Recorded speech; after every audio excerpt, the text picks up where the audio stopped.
lagi. Sebelum masuk ke materi, saya akan mengabsen terlebih dahulu. Nuraini Agustina, hadir Bu. Tika, hadir Bu. Nova Amanda, hadir.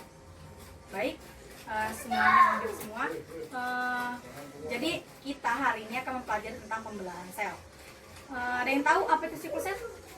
Belum. Jadi kayak gini, pembelahan sel itu terdiri dari kayak siklus sel, terus tuh proses pembelahannya, dan gimana sih cara sifat kita tuh terwariskan kepada anak kita nanti. Nah, di sini kita akan mempelajari itu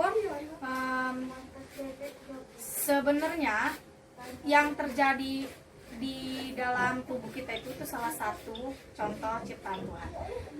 Jadi pembelahan sel di dalam tubuh kita itu bisa kita implementasikan karena untuk menunjukkan rasa atas kagum, keteraturan dan kompleksitas ciptaan Tuhan, yang mana pembelahan sel itu bisa menurunkan penurunan sifat dari induk kepada anaknya.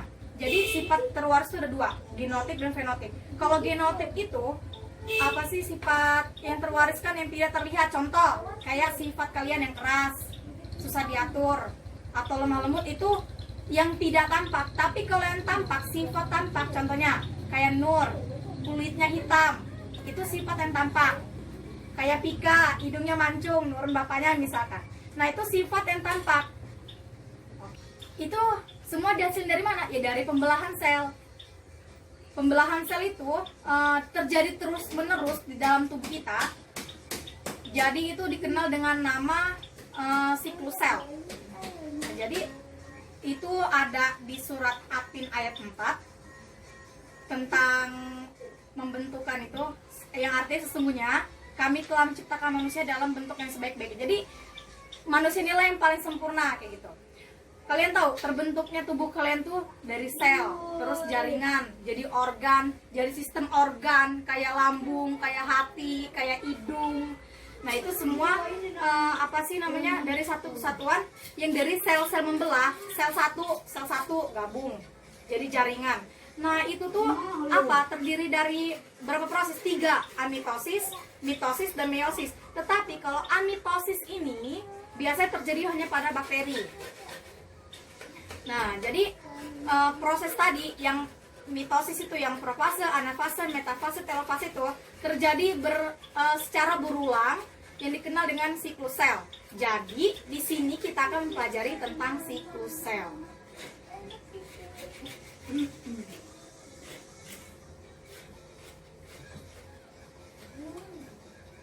Ya. Nah, terus coba bayangin deh siklus sel itu gimana setelah saya ngasih tahu sama kalian kalau apa sih siklus sel kita itu diturunkan secara teratur dari satu sel jadi sel yang baru, itu diturunkan secara teratur dari satu sel jadi sel yang baru, yang dilakukan kerjasama antar sel yang berulang, terus itu kayak menghasilkan warna mata, warna kulit, warna rambut, tinggi badan, dan lain-lainnya.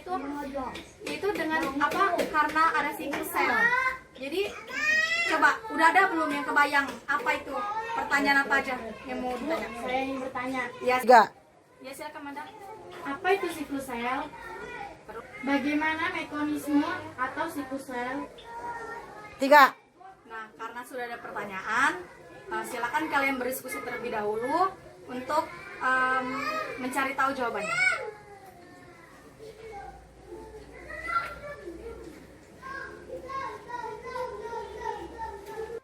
Baik, setelah berdiskusi, sudah ada yang menemukan jawabannya? Saya. Ya, silakan Bika jawab. A. Siklus sel merupakan fungsi sel yang paling mendasar, berupa duplikat akurat sejumlah besar DNA di dalam kromosom, dan kemudian memisahkan asal duplikat tersebut hingga terjadi 2 sel baru yang identik. B. Siklus sel terdiri dari fase. S. Tahap terjadi replikasi DNA. M. Tahap di mana proses pembelahan sel berlangsung, atau profase, metafase, anafase, telofase, sitokinesis, dan G2, GO, dan S. yang mana titik ini mengontrol kerja pembelahan sel. Proses pemeriksaan siklus sel adalah mekanisme kontrol dalam siklus sel.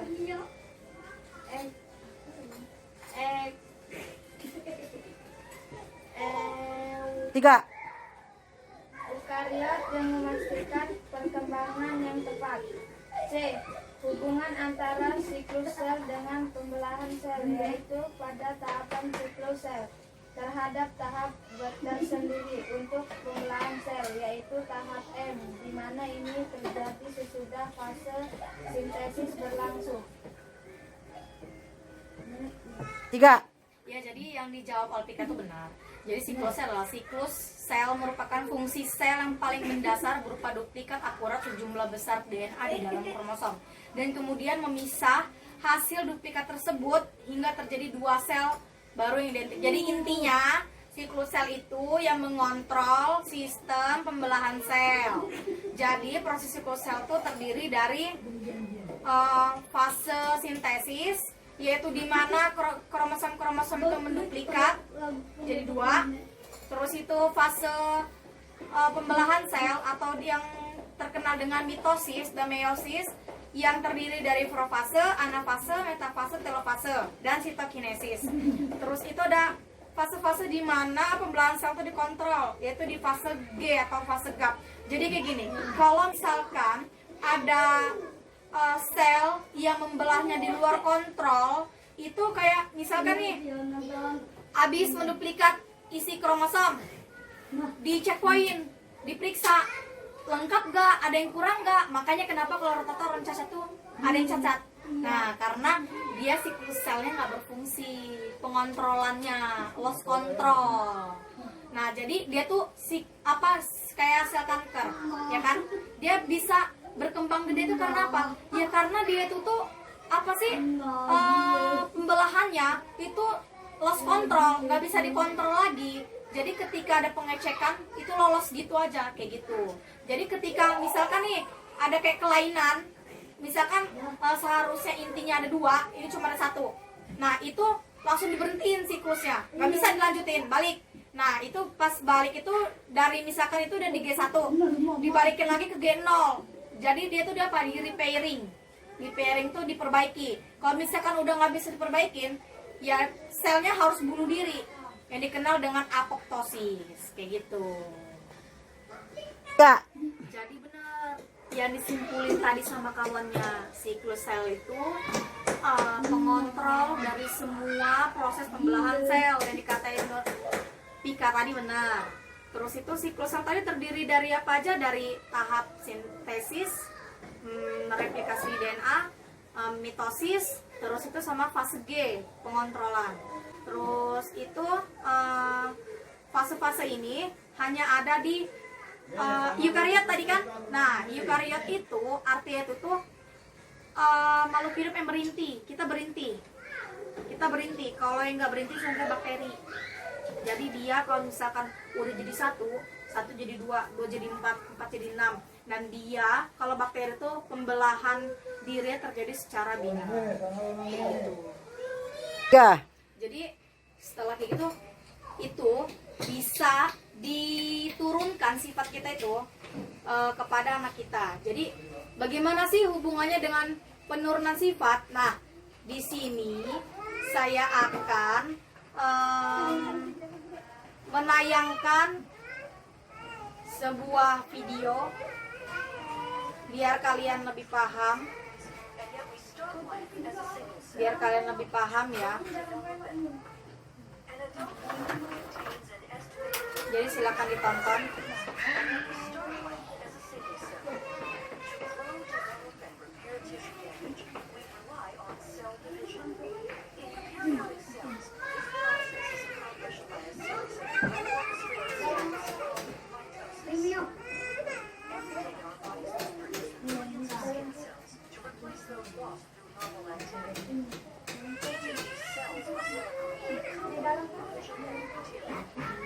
Tiga. Nah, setelah melihat tayangan video tadi, ada yang ingin bertanya? Saya Bu, Ya, Nur silakan. tahapan apa saja yang terdapat di dalamnya? Oke, Pika. Bagaimana hubungan pembelahan sel dengan penurunan sifat dari induk kepada anaknya? Nah, ini pertanyaan bagus ini. 3. Baiklah, karena sudah ada pertanyaan yang muncul, saya beri waktu kalian untuk berdiskusi terlebih dahulu mengenai pertanyaan yang tadi. Baik. 3. Baiklah, sudah menemukan jawabannya? Silakan. Siapa yang ingin menjawab? Saya, Bu. Baik, silakan. Nova Amanda. A. Seperti yang diketahui bahwa sifat keturunan makhluk hidup tersimpan di dalam kromosom dalam bentuk DNA yang dikenal dengan sebutan gen. Agar sifat induk dapat diwariskan kepada keturunannya, maka diperlukan mekanisme pembagian gen. Mekanisme pembagian gen pembawa sifat keturunan itu berlangsung pada proses pembelahan mitosis dan meisosis. B. Tahap yang termasuk dalam pewarisan sifat melalui pembelahan sel yaitu mitosis dan meiosis. 3. Jadi yang dijawab oleh teman kalian Amanda itu benar. Jadi sini saya akan menambahkan. Jadi sebenarnya penurunan sifat dari induk orang tuanya itu tuh melalui proses mitosis. Yang itu tadi, mitosis itu terdiri dari profase, metafase, anafase, telofase, dan sitokinesis. Yang mana itu kan membawa kromosom yang identik dengan induknya. Jadi ketika Proses pembelahan mitosis dan meisosis. B. Tahap yang termasuk dalam pewarisan sifat melalui pembelahan sel yaitu mitosis dan meiosis. 3. Jadi yang dijawab oleh teman kalian Amanda itu benar. Jadi sini saya akan menambahkan. Jadi sebenarnya penurunan sifat dari induk orang tuanya itu tuh melalui proses mitosis. Yang itu tadi, mitosis itu terdiri dari profase, metafase, anafase, telofase, dan sitokinesis. Yang mana itu kan membawa kromosom yang identik dengan induknya. Jadi ketika dia memecah menjadi 2 sel anakan, itu identik dengan sel induknya, seperti itu. Sekian dari saya mengenai